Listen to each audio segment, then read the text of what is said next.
My fellow Singaporeans, we are 6 days into GE 2025. In 5 days' time, we will be going to the polls. On that day, in that quiet moment, when you are standing in the ballot booth, you will be deciding the future of Singapore.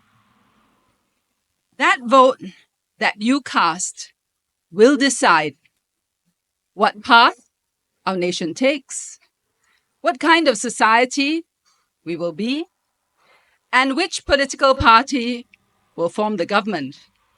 And importantly, whether the team that forms the government will have the bench strength to do all the things that need to be done for you and for Singapore. In the opposition rallies over the last few days, there has been much heat, but little light. There have been unrelenting attacks on the PAP. There have been criticisms on every single PAP policy. If the opposition is to be believed, you would think that everything is wrong in Singapore. But that is not the case.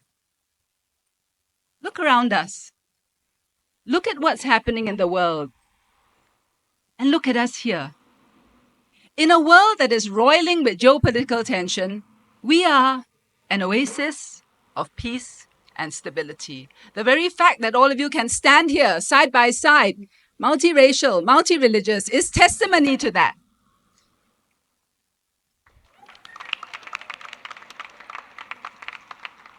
Despite the economic uncertainty of the past few years, we have managed to achieve growth. Other countries are being torn apart by polarization and division. Here, we have made unity our strength. This was achieved by a PAP government working together with Singaporeans. This is not to say that all is perfect and that there are no issues to be tackled. I'm not saying that at all. But I am saying that if we are fair, and I think we can agree that with the PAP as the government and with PAP policies, we have done better than most. The question is whether that is going to continue to be the case going forward. It's not a given because it's a changed world. That's a fact. Nobody knows that better than all of you. Raffles Place is the heart of our business district. This is where you feel the pulse of business and finance. You know the world has changed. The question is, how are we going to navigate all the challenges ahead of us? We face complex challenges on the international front: tariffs, protectionism, and the breaking down of international norms. And there are many challenges domestically. We know your concerns: cost of living, jobs, housing, retirement adequacy. How are we going to tackle these? The first thing we need is a team. The right team. PM Wong has assembled a fresh team with a mix of experience and potential new office holders who will bring fresh energy and new ideas. The opposition has been selling you the myth that it's okay to vote more of them and fewer of the PAP, and somehow you will get the same results. That's not true. You will not. And I believe that all of you, every single one of you standing here today, know it. Many of you work in companies that are organized by teams. We have all played team sports. We have all worked on team projects. And we all know, if you keep pulling out team members, you won't be able to produce the same results, no matter how hard you try. The opposition says you can just substitute with others. But you and I know it's not just a matter of numbers. It's also a matter of experience and skill sets. So, of course, you can have new people, but it takes time for them to come up to speed. And if the opposition truly believed that it is just a matter of numbers and anyone will do, then it shouldn't matter which candidates they field and where. But you can see how carefully they have calibrated their teams and the electoral divisions in which they stand or not, as the case may be. They know the value of having the right team in the right place. They just don't want you to have that insight when it comes to the PAP. PM Wong has put together a team with that right mix and that right blend. Not for himself, but a team that can work with you and for Singapore. The opposition's narrative is, vote for them because we need alternative voices in Parliament.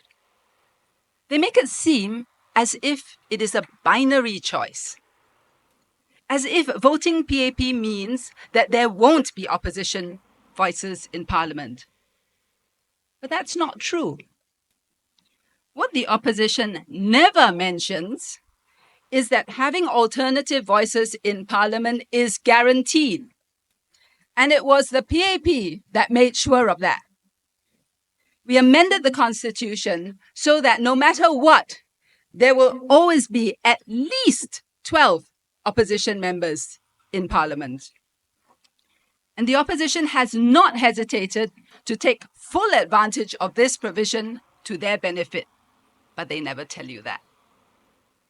At the end of the day, you, all of you Singaporeans, you are the ones who get to decide who gets into Parliament and who does not.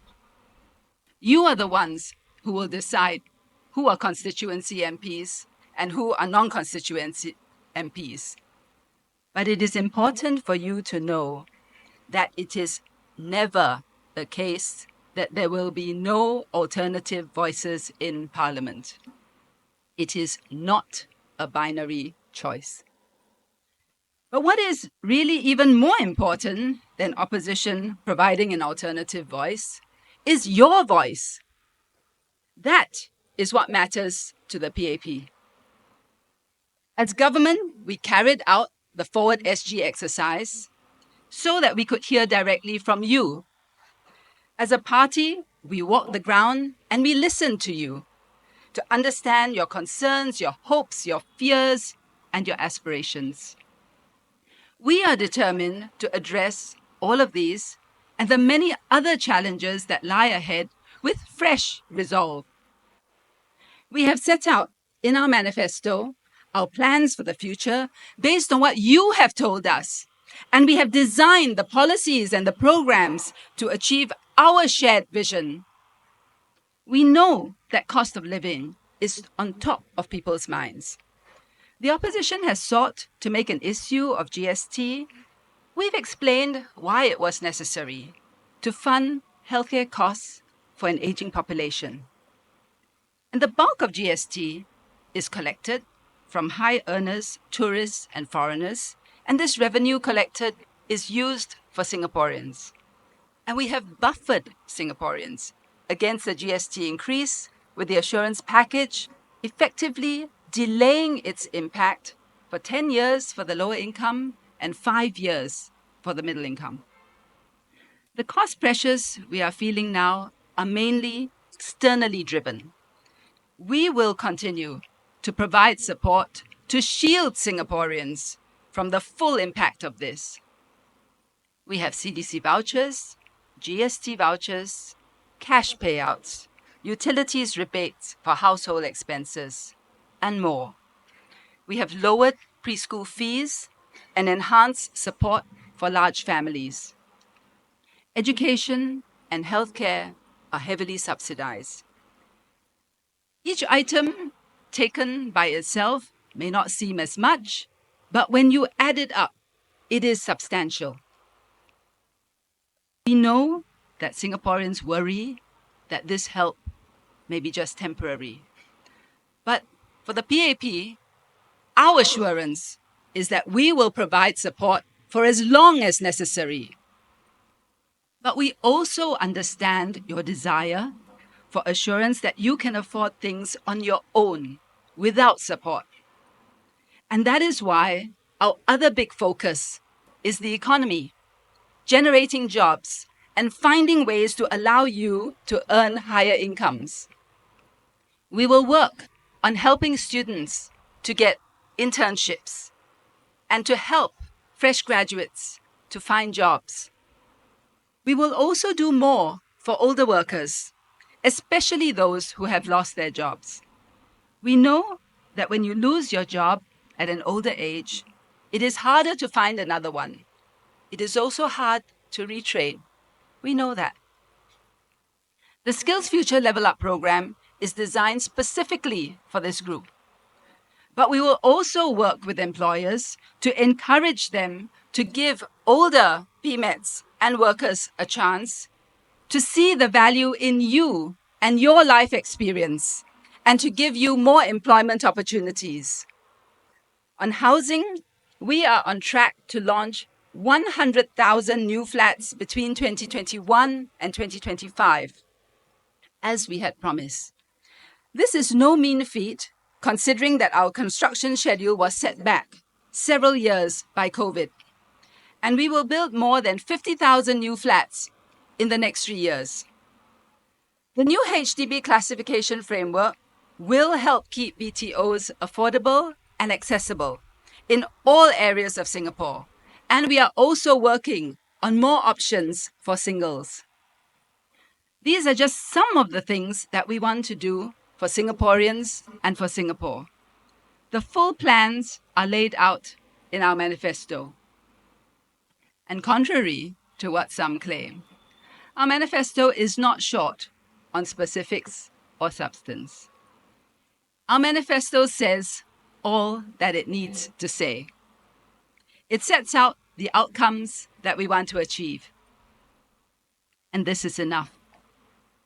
Because Singaporeans know that if the PAP promises something, we will do it.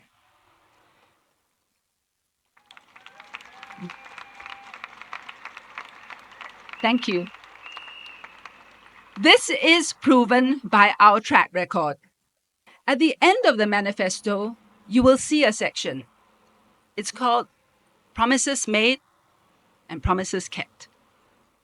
And you will see that what we said that we would do in 2020, we have done, and in some cases, even more. And for the others, we are in the process of doing them. At the end of the day, who can you rely on to tackle all of the issues that are facing us and to bring Singapore forward? It is the PAP. We are committed to you and to Singapore. But we cannot do this without your mandate. We cannot do this without your vote. So we ask, give us your vote. Vote PAP so that we can secure a brighter future for you. Thank you.